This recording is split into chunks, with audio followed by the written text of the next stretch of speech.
Hey, what's up everybody? In this video, I'm still talking about electrophilic aromatic substitutions. Specifically, I'm going to be discussing the Friedel-Crafts acylation. So, you could use this reaction to put an acyl group onto some sort of aromatic ring system. Alright, so why don't we begin our discussion by talking about benzene. So here we have benzene. Now, if you were to react benzene with this acyl chloride, and you were to do this in the presence of an aluminum 3 chloride catalyst, assuming this reaction goes the way you intend, you should get the following. First off, you should get your benzene with the acyl group attached now. Notice there was a hydrogen here, but we're going to swap this hydrogen out for the acyl group on our acyl chloride, right? So here's the acyl group in our acyl chloride. Notice we're just taking this group and we're exchanging it. We're substituting it for this hydrogen here. So now this acyl group will be attached to our aromatic ring system. Now we will also generate some HCl as a result of this reaction. And also we should, by the time everything's said and done, we should regenerate our aluminum 3 chloride catalyst, right? Because it's a catalyst that's not consumed in the process of the reaction. All right, so this is the reaction we're going to be discussing today, the Friedel-Crafts acylation. It's just another type of electrophilic aromatic substitution. Now, something that happens in a lot of electrophilic aromatic substitution reactions is that you first need to generate a decent electrophile, an electrophile that is sufficient to undergo electrophilic aromatic substitution. So if we take a look at the mechanism here, the first thing that we're going to see in the mechanism is the generation of an electrophile. So here's how we're going to do this. Remember that acyl chloride here? So this acyl chloride is essentially going to act as an electron donor, as a Lewis base. All right, so this is going to act as a Lewis base or an electron pair donor. And our aluminum 3 chloride catalyst is going to act as an electrophile or an electron pair acceptor. All right, so take a look at this acyl chloride for a second. Now, one of the lone pairs on this chlorine atom here, one of these lone pairs is going to reach out and form a coordinate covalent bond with this aluminum atom. All right, so if we take a look at the products of this step here, really the product, because there's only one product, we're going to get this Lewis acid-base complex. All right, so here is our coordinate covalent bond, and I've said this in many videos before, but again, a coordinate covalent bond is a special type of covalent bond in which both electrons in this bond originated from the same atom. All right, so here we have our Lewis acid-base complex, or our Lewis adduct. Here is the coordinate covalent bond. Notice that this aluminum atom here has a formal negative charge associated with it. This chlorine atom over here has a formal positive charge associated with it. All right, so this Lewis acid-base complex isn't going to stick around for too long. It's actually going to break apart and yield two different products. All right, so here's how this is going to work. Take a look at this carbonyl group over here. Now, if we look at that carbonyl oxygen, one of the lone pairs on that oxygen, that's going to fold down, so we get another bond here between the carbonyl carbon and the carbonyl oxygen. Now, at the same time, right, when this happens, that's going to cause this bond here to be broken, right? So these electrons in this bond here are going to fold back on the chlorine atom here.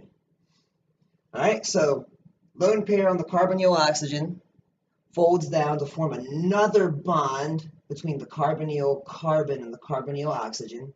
And when that happens, everything over here essentially gets kicked out as a leaving group.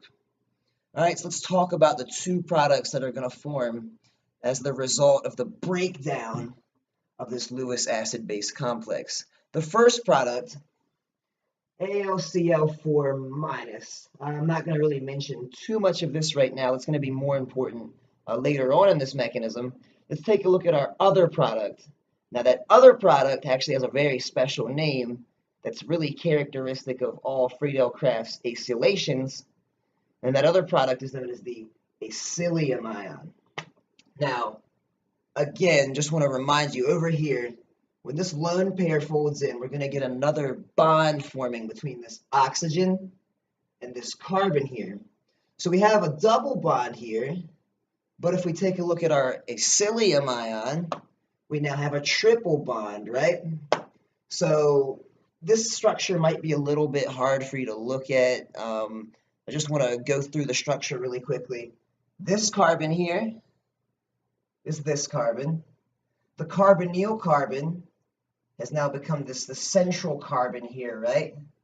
Now notice, because our oxygen goes from having 2 bonds to having 3 bonds, this oxygen has a formal positive charge associated with it. But that formal positive charge isn't necessarily localized at that oxygen. That positive charge can actually be delocalized through resonance.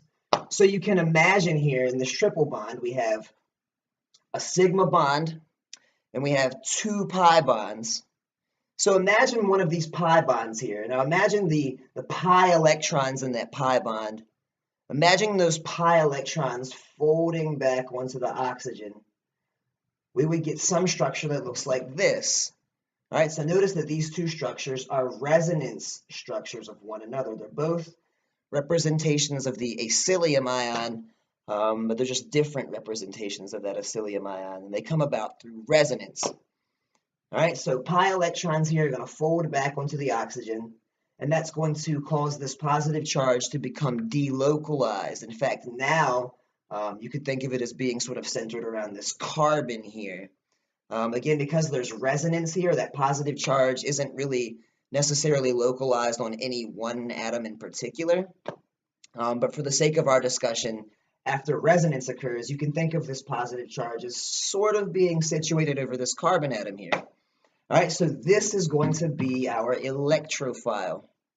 So now that we have our electrophile, we are ready to begin our electrophilic aromatic substitution reaction. So benzene's going to come by, and a pair of pi electrons in this benzene ring, right, they're going to reach out and grab this carbon here. They're going to form a bond with this carbon, right? So we're going to get a bond forming between this carbon and this carbon. And we're going to go from something that's aromatic to something that is no longer aromatic, right? So this is our uranium ion. Remember, the uranium ion is pretty much characteristic of virtually all electrophilic aromatic substitution reactions. All right, so we went from something that was aromatic to something that's no longer aromatic. Now we have to regenerate aromaticity, and here's how we're going to do this. Remember earlier when our Lewis acid-base complex broke apart, that really gave us 2 products. One of them was the acylium ion, which served as our sort of our electrophile, right? But then we also had this AlCl4 minus. Here's where we're going to use that AlCl4 minus. So that species is going to come by. Now I want you to just pick any aluminum chlorine bond, doesn't really matter. I chose this one.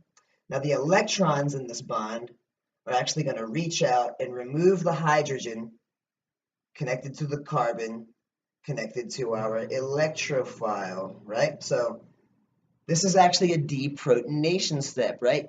These electrons in this bond here are going to reach over and grab this hydrogen, and then the electrons in this hydrogen-carbon bond, they're going to fold back into the ring system, and as a result, we are going to restore our aromatic ring system, right? We had something that was aromatic. It reached out and grabbed an electrophile, thus breaking aromaticity. But as a consequence of this deprotonation step, we're going to regenerate our aromatic ring. Notice, going from here to here, all we did was we took this hydrogen and we swapped this hydrogen out for that acyl group, right? Now the acyl group is where the hydrogen was. Now, as a consequence of these steps, not only are we going to produce our desired acylated aromatic ring, but we're also going to generate HCl. right? Because in this step, we have a bond forming between chlorine and hydrogen, so that's going to give us our HCl.